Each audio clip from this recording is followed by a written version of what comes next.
how to change incoming call gesture from swipe to tap on Google Phone.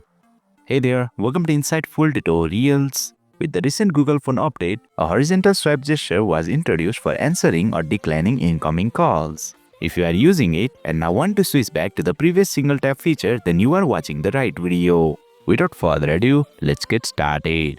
Open the Google Phone app on your device. Tap on the three horizontal lines at the top. A side menu will appear. From here, tap on Settings. Under General, find and tap on Incoming Call Gesture.